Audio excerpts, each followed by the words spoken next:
Hey guys, Matt here. Hope you're doing well. With this video, I want to talk about the full Christmas story. A lot of people think they know it's about Christ and it's about His birth, but you've got to understand in the full picture of the Bible from the beginning of time just how significant this was.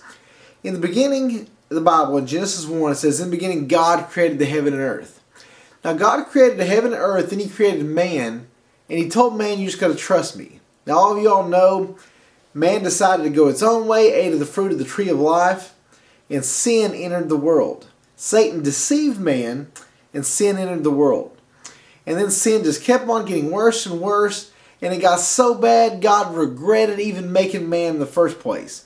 So He sent a flood to destroy the world, and the only people that were saved was Noah and his family. So God started completely over.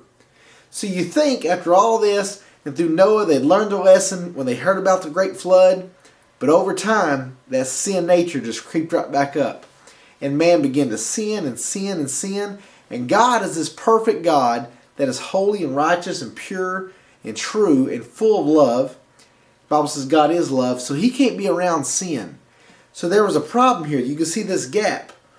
Now, there was a man named Abraham, and God promised Abraham when he couldn't have a kid that you're going to have a kid, and then your descendants will be the same as the stars in the sky, and out of those descendants will come the Messiah.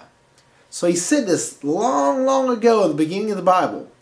Now, throughout the Bible in the Old Testament, you have from Abraham on, you have all these different.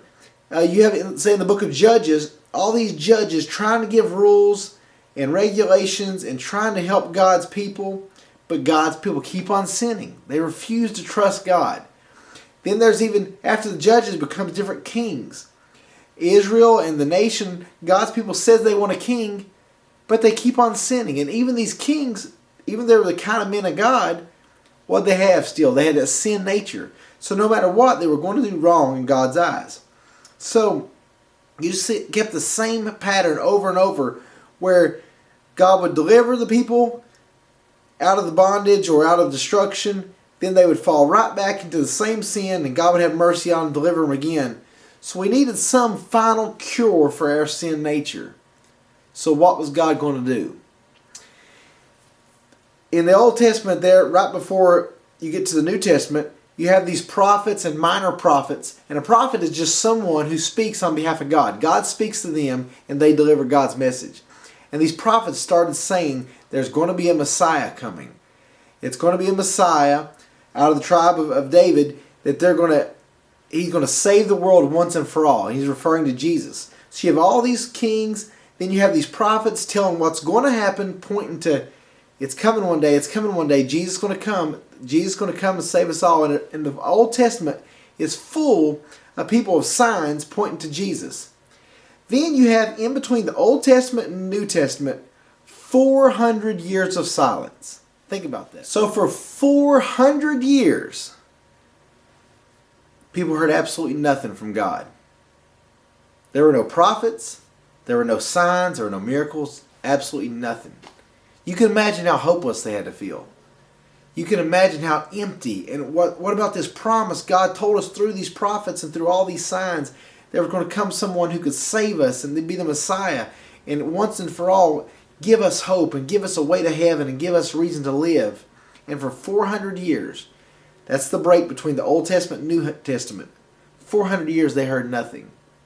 And then the Christmas story happens.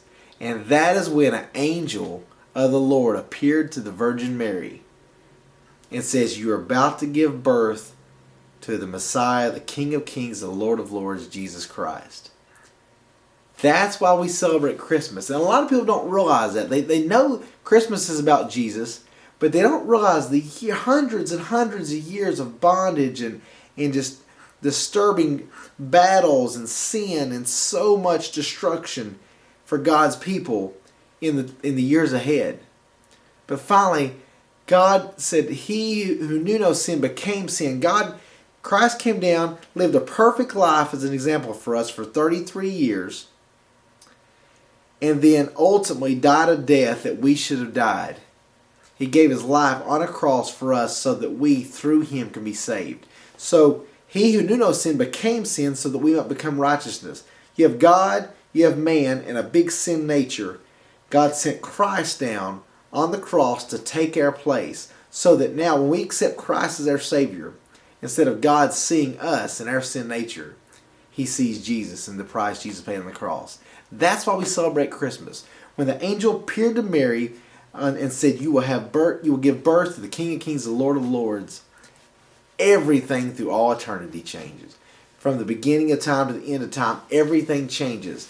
So go out this Christmas season and celebrate, knowing the King of Kings and Lord of Lords sits on the throne right now, and His last breath, before He took His last breath on the cross, He said, "It is finished." So give Him your life, give Him your heart, and know that with Jesus Christ, it is finished. We have everything we need to live the abundant life yesterday, today, and tomorrow, and for eternity. Hope you guys have a great day. Celebrate this Christmas. I love you. God bless you.